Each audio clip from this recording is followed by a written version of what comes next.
Alright, we're on to the final week of Halloween Horror Movie Review Season 4.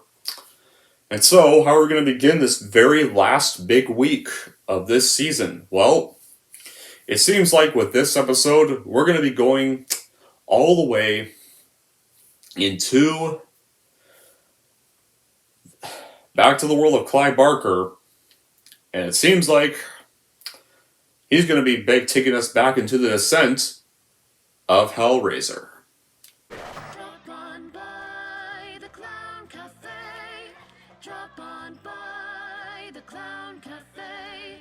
The grub is downright gruesome, but your appetite's obey. 'Cause food's a little funny, food's a little funny, food's a little funny at the Clown Cafe.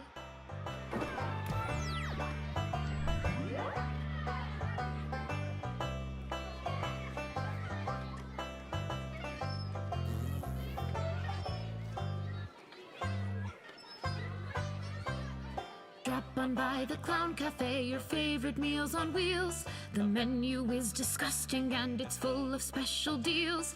Nothing here is good for you, so grab yourself a tray. 'Cause food's a little funny at the Clown Cafe. Drop on by the Clown Cafe. Drop on by the Clown Cafe. Gobble up your order quick before it runs away. 'Cause food's a little funny at the Clown Cafe. Why not visit after school and have yourselves a bite? An appetizing appetizer certain to delight. We haven't done it right unless it makes your teeth decay. 'Cause food's a little funny at the Clown Cafe. Drop on by the Clown Cafe. Drop on by the Clown Cafe. The grub is downright gruesome, but your appetite's obey. 'Cause food's a little funny, food's a little funny, food's a little funny at the Clown Cafe.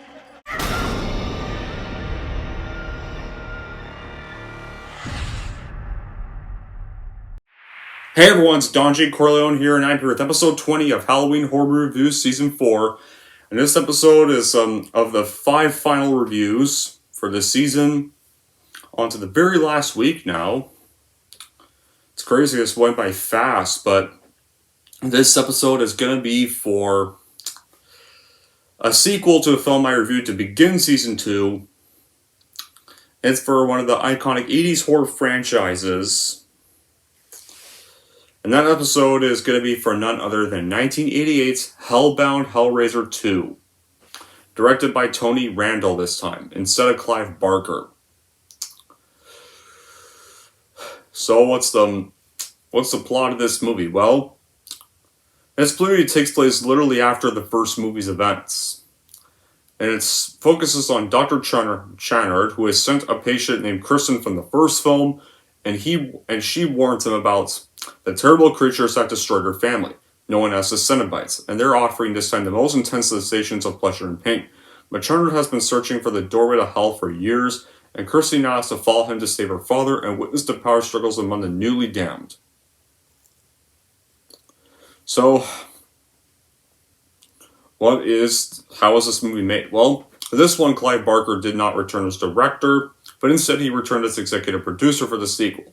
This time, Tony Randall directed the film due to his experience with working with Barker on Hellraiser. Randall claims the dark tone of the movie reflected his own mindset to the world at this time, and the picture was due to have a much larger budget, but it was decreased after financial issues with New World Pictures. And Nicholas Vince, who plays the Chatterer, received a hook to the job while filming a scene involving his character being impaled on a spinning torture rack surrounded by the many-handed chains, but he also requested his character have eyes to help his vision, which caused him discontent with fans who derided the new design. The scene in which the character received his vision was removed from the final cut. It caused some confusion at his introductory scene in Hellbound, featuring him in his original eyeless guise. And originally, there was also going to be an extra scene during the ending when Kirsty and Tiffany are running from Channard. The scene was also planned so that during their escape, the duo run into a doctor and nurse. And the doctor would demand to know that what they were doing, and Kirsty would back away in horror when suddenly the doctor and nurse turn into Pinhead and the female Cenobite. before she and Tiffany would continue running.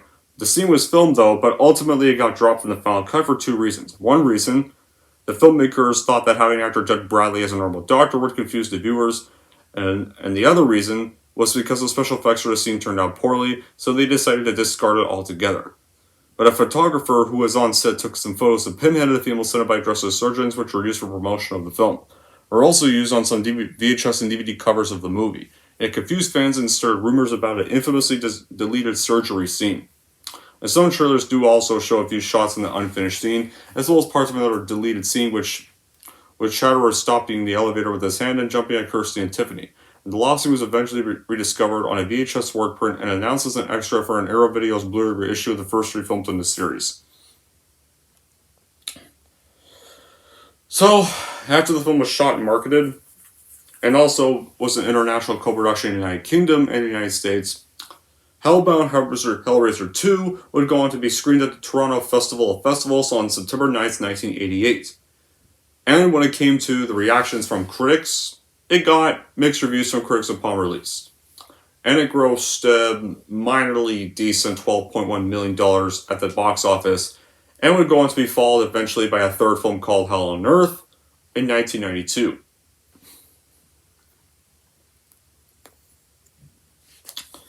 Now, when it comes to my reaction to the movie, well, y'all remember when I reviewed the first movie 2 years ago to begin Halloween Horror Movie Review Season 2, back in 2021, I have realized I still need to review some of the other films in the series. So, I want to review Hellraiser 2 for this season. So I watched Hellraiser 2 last week, and how was it? Well, I gotta say, Hellbound-Hellraiser 2 I think is a very good horror sequel. Not as good as the first Hellraiser movie, which is impossible, but it's honestly the best of the Hellraiser follow-ups. And Hellraiser 1 was Hellraiser 1 is just one of the best horror films of the 80s. By far. Gotta love it. It's probably up there with The First Night on the Street, The Lost Boys, John Carpenter's The Thing, Fright Night. It's up there alright. Definitely up there. And Jason Lives. Hellraiser really fits up there with those movies.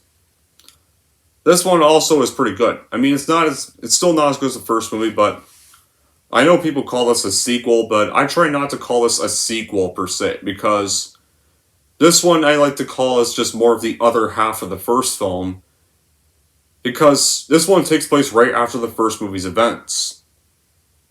In the visual sense, Hellbound looks much more expensive and expansive than the previous film. This one we get to see hell in all its labyrinth and glory, and at times it feels more like a dark fantasy film than a straight-up horror film.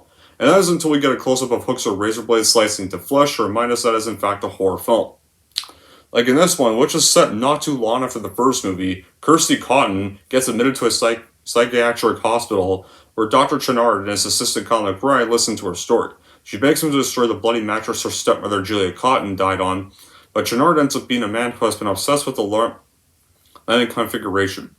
And after a patient slices himself open upon that cursed object, Julia comes back to our reality. But not Frank though. Frank is like dead. And Channard and Julia had been luring mentally disturbed men to his home so that Julia can feed off of them. And meanwhile, Kirsty meets Tiffany, a girl skilled at solving puzzles who is forced by the doctor and his demented mistress to open the gates of hell with the infernal box at the heart of the story.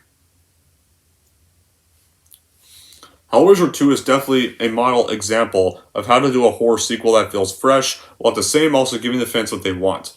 And Kirsty has to go through the portal again, but this time there's a different villain, and she has a different companion with her. When it comes to the gore and violence from the first Hellraiser movie, the gore and violence in this movie, it's definitely not toned down, and in some ways it's even nastier than ever before. This one has skinless people, hooks ripping flesh, and in a moment of pure evil, a man who hallucinates that his body is covered with grubs and is given a straight razor with which he proceeds to slash himself before a living corpse comes out of the mattress he is sitting on and devours him. If that isn't spine-chilling, then what else would be? And it's a very visual movie, which is definitely one of the few to offer up a depiction of hell, the resulting images of both creepy and highly disturbing. The hell displayed here is this labyrinthine maze of ancient corridors, populated by the weird figures of giant babies with their mouths sewn shut, undulating blood-stained bodies, and a clown who juggled his own eyeballs. And then we get skinless corpses writing that they're in hell to help them on walls with their own blood. And definitely one of the scariest asylums you'll ever see in a horror film. And the special effects, they're varied and they're very entertaining.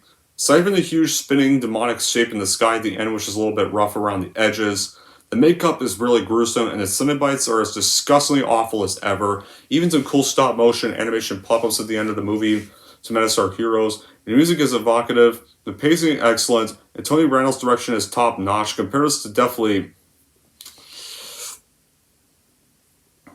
to something like Today, and you'll definitely see what I mean.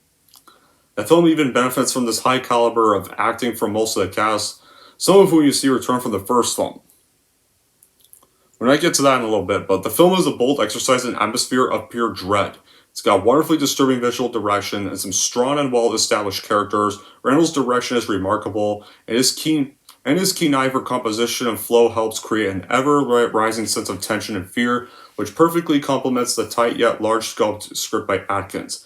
And from the dreadful return of the Cenobites, which of course by the brilliant Doug Bradley as Pinhead, to the disturbing realization of hell itself, the film is constantly up in the ante when it comes to pure horror. It's also even occasionally surprises with moments of true emotional and few of the hints and turns it takes completely unexpected in the best of ways. And while the film does lack the vision and focus of the original, it's certainly a worthy successor with more than a few creepy elements in play. Like, first and foremost, the visions of hell are unique and unlike anything you've seen in a film before, and there's plenty of bloodshed and elaborate special effects and makeup work to go around, making this one of the almost as visually unsettling disgusting as its predecessor. And director Tony Randall doesn't work the same sort of match behind the camera as Clive Barker. Like, it doesn't help that the script can be a bit bloated at times, but it's more than up to the task of delivering an intense and visually striking follow-up. It's worth noting the film lets us on a bit of the origins of the lead Cenobite from the first film, Pinhead, in one of the film's most imaginative and intense sequences. And there's certain scenes in the movie that really do get to me, and are really tense. Like the scene where Dr. Chenard has that psychiatric patient flaying himself open with a razor. It's definitely was a really tense moment. It's one of those scenes that you just stare open mouth in disbelief, and Chenard's mix of disgust and morbid fascination is perfect. And when Julia returns after she gets resurrected from the mattress, the bloody, muscular suit that they have Julia wear, it's brilliant. The special effects team did an incredible job. It's glistening and real looking. Me too. And another great scene in the movie is the scene where the Cenobites show up. When the Cenobites show up in the movie is true to form fantastic. I love the whole process. The wind starts gusting in, thunder starts booming, lightning flashes, glass shatters, and right when you think the chaos is settled, the room literally just opens up. It's stretching out old cobwebs and revealing this otherworldly glow, and then out they come, each more horrifying than the last, until we get to the leader himself, Pinhead, who is literally definitely just one of the most greatest 80s horror villains ever. And the fact is, like, this guy's not really a slasher killer per se. This guy's a straight up demon. That's what I like about Pinhead. He's not like the slice and dice like Jason, Freddy, and Michael were, or Chucky were around the 80s. No. This is one of the first iconic slashers to be just an outright demonic character. And that's what the first two films get right about him. Let's like later on, they just try to make this guy a slasher killer in the later movies. No, what Hellraiser wanted to get right is that he's actually supposed to be a demon. A lead demon that will come and collect anybody that opens up that box, that demonic box, and he will take them to hell. That's him and his Cenobites' jobs. And if anybody, such as Frank, double crosses them, they will be pissed off. And to quote, if you ever double cross them, they'll tear your soul apart. Like that. Although with this movie, though, they try to set up Julia to be the number one villain of the film, because they even have her repeat some of Pinhead's classic lines like, "Come, I have such sights to show you," as she escorts Dr. Chenard around. Like, she'd be a worthy rival but I think Pinhead's the better villain, the more memorable. I don't think Julia works as the number one villain in this film. We even have the gore creators some credit here, because the insane man with the knife is pretty intense, and the silent inmates are well played. For all the flaws the film may have, they're more than made up for it with a couple of memorable scenes. And there's still plenty of cool special effects. Some stunningly well done makeup work and stop motion animation mixed in between there as well, much like the first film. And psychologist Kyle McRae was previously cautiously skeptical towards Christie's story, witnessing the murder of a mentally ill man who literally has bugs crawling inside his skin, and later is devoured by someone wanting to look like a real human being again. You feel his fear as it looks so incredibly disgusting and realistic. And when it comes to Kirsty and Kyle's dynamic, I really liked Kirsty and Kyle's dynamic with each other. You can tell how much Kyle cares about his girl even before he believes her, and not trying to write her off as this cool, unlike Dr. Philip, write her off as a cook, unlike Dr. Philip Chenard. When he does believe her, you root for him so badly that when he shockingly gets killed by Julia, it's devastating. And another notable sidekick that Kirsty has in this movie is Tiffany, who after a traumatic incident, she never talks. She refuses to talk.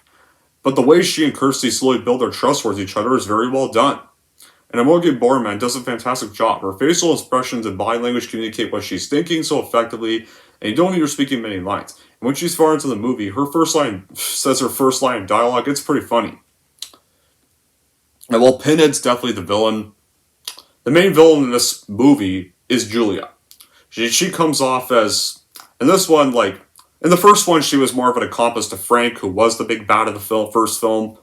Now that Frank's been disposed of by Pinhead, murdered by the Cenobites, and is back into hell being tortured by them, Julia is now the new villain of this movie, is taking on that mantle, and she comes off as somewhat more frightening than Uncle Frank, but she's definitely not one of the most hateable characters in horror ever.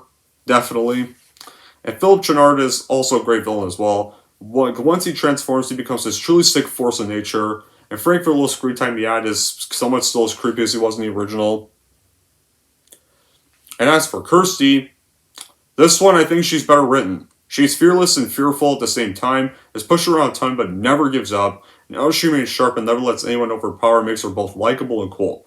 And Clive Barker really seems to get that his audience doesn't like being insulted. They love a character who's actually able to think and doesn't make up a ton of stupid mistakes so the villain can easily slash her. And the story is suspenseful enough that the script doesn't need that.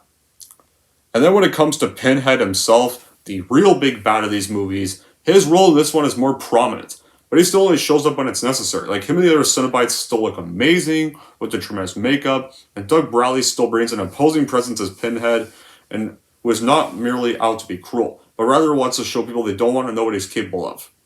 And even with him and the other Cenobites' hideous appearance, they're just kind of people who end up this way due to circumstances of somber fate. And I will say this, guys. There's only one Pinhead in my book, and that's Doug Bradley. No one else. Alright, only Doug Bradley can play Pinhead, right? Right? I have not seen the reboot, but that reboot that David Bruckner did last year, but I'm not sure. I'm not sure because I don't really buy the idea of Pinhead being a gender swap female in that one. I prefer Pinhead when he's this. This is the Pinhead I prefer. So I'm not sure about watching the reboot, despite some good things I've heard. Barker gives credibility to the monster in the movie. Every beast in this film has a human side. You may never even feel warm to them when they are faced with dilemmas and dramas which question even their beliefs. There's even a powerful scene in which Pinhead and his minions learn of their own past from Kirsty, the heroine of the story, who's pursued by the Cenobites for opening the puzzle box, because she did in the first film. And Pinhead even begins to look human at this point, showing the bad guys in a different light. Before long, the demons actually become the good guys, and temporarily coexist with Kirsty to counter the evil doctor's hand over hell. And the violence and gore offered by Hellbound-HELLRAISER 2, it's excessive, and it's delivered to the viewer in such horrific, profane ways that has definitely had an impact on its viewing demographic. Barker made a great job of communicating to the director his view of the film from a novel, and its gruesome one. So gruesome that it would definitely turn a lot of people away within the opening minutes, like the first film did.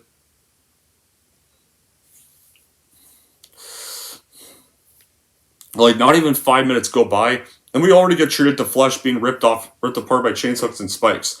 These opening minutes In these opening minutes, you learn the horrific origins of the Cenobite leader Pinhead. Like Hellraiser, the first one, the Cenobites aren't your typical movie monsters. They're not just typical monsters because they're not the movie's main villains. They're only an element of this story. That's what I like about Pinhead. And like Hellraiser, the first Hellraiser, the real villains technically are Julia and Frank were the main villains in these two movies. This one in Hellbound, this one is kind of just Julia as the antagonist. The first one was Frank and Julia. This one, now that Frank has been disposed of, Julia is now taking on the antagonist, and her new sidekick is Dr. Chenard. And even more amazingly and unexpectedly, noteworthy of interest is the fact that here the Cenobites are slight objects of sympathy instead of horror. They're no longer the horrific creatures we're led to believe they actually were. Somewhat similar to Jeff Goldblum's character in the 1986 remake of The Fly. The Cenobites are tragic beings because we come to see the men they once were, but the effect works opposite because the emotional investments of pity and sympathy come after they've torn someone's soul apart from limb. And the maze they're existing in, the maze looks very awesome, especially for its sheer expansiveness. They show it from above in one scene, and it's just overwhelmingly massive, and it just really looks demonic. It really captures the presence of hell, right? And honestly, the finale of this movie, unlike the finale of the first one, which actually felt terrifying, the finale here is alright.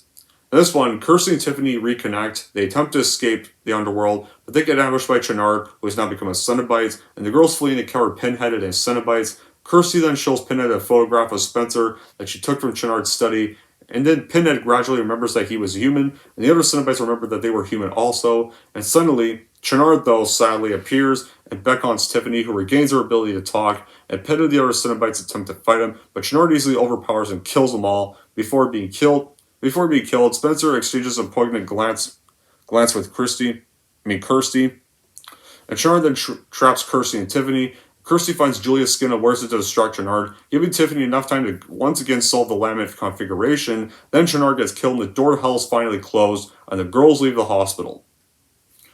So, that's right there. That right there actually does kind of decently end Kirsty's story. So at least right there, it kind of closes off her story arc, and the girls can finally leave the hospital. They're free from the hospital now. The hell entrance is finally closed off for good. Now they don't have to remember Pinhead the Cenobites again. But elsewhere, obviously more sequels will come because before the movie ends, there's two moving men that remove Dr. Chenard's belongings from his home, and one is pulled inside of the mattress, and the other witnesses a mysterious pillar rise from within it, and one of the faces fused to the pillar is a vagrant from the previous film who literally asks a man, "What's your pleasure, sir?" And that's how the movie ends, similar to the first film. So now, it's not as memorable as the finale of the first one, where Kirsty finds out Frank killed her dad and stole his skin, and then Frank betrays Julia to her death and chases Kirsty till he got cornered and killed by Pinhead the Cenobites, but it's still solved. The film ends in a similar manner to the original.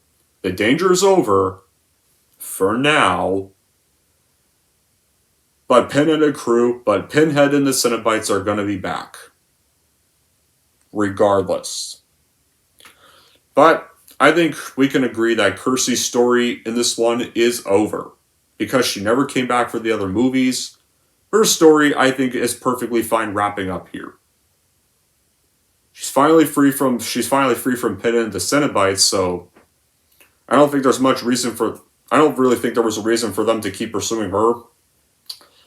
Her evil parents are dead. Julia's dead. Frank's dead. Her uncle Frank is dead. Her tormentors are dead. All dead. So I think her story's done. But regardless of that being said, though, there's definitely some bad qualities I can have with this movie. For one instance, the Cenobites are still awesome in this movie, but I was definitely disappointed by the lack of the Cenobites in this movie and how this movie treats them generally. Yes, I like that they're humans here, but their confusing flip-flop when they realized that they were human beings was also kind of a bit unsatisfying to say the least. There's a lot of moments where Hellbound-HELLRAISER 2 directly contradicts the original, like how quickly Julia returns, or doesn't really flesh out certain plot elements like where the Doctor becomes some sort of hell god. So I guess it's just fine given the ethereal tone of the film, but it can be quite frustrating. And also, the movie does have, at times, some wonky pacing and some questionable scenes. I felt like they were thrown in without much thought or deliberation. But other than those nitpicks I have, that's about it for me, because I think Hellbound Hellraiser 2 is the perfect other half of Hellraiser, and it's more satisfying when we watch Hellraiser 1 and Hellraiser 2 back to back as one big movie. So, yeah, you should definitely get on with watching Hellraiser 2 after you watch the first film. So in the end, Hellbound Hellraiser 2, it's worth watching and buying for fans of the first Hellraiser movie that want to see more Pinhead and the Cenobites and want to see the other half of Kirsty's story be fully completed. And then you can view that as one big whole movie, 1 and 2. Anyways, that's it for my view of Hellbound Hellraiser 2. If we're going to rank Hellbound Hellraiser 2, here's how I'm going to rate this movie. So overall, if you loved Pinhead's first outing and want to see a second outing of his and his fellow Cenobites, then totally watch and buy this movie for your collection for sure, no doubt, after you've watched the first film. And if you're wondering how I'm going to rank Hellbound Hellraiser 2, I'm going to give Hellbound Hellraiser 2 an 8 out of 10. There we go! That wraps up my review for Hellbound Hellraiser 2, so you're wondering something. What is going to be our next episode? Well, our next episode... Oh, sorry, I can't remember. Oh yeah, I remember the next episode is. Our next episode is going to be for another sequel. And it was also a sequel to a film I reviewed also in Halloween Horror Review Season 2. And actually, I reviewed the first two of these in Halloween Horror Review Season 2. One was a good first film, other was a shitty-ass sequel that was released direct to DVD. This next episode is going to be for the next sequel it got that was also released direct to DVD 2 years after the first shitty sequel it got. And two iconic characters were actually the main focus of this one. And it involved vampires. Yeah. If you Lost Boys fans know this, Lost Boys the Thirst is going to be the next review. Or next episode. But until then, guys, that'll be it for this episode. Thank y'all for watching. If you like this, want to see more, and don't forget to like, subscribe to Don G. Corleone.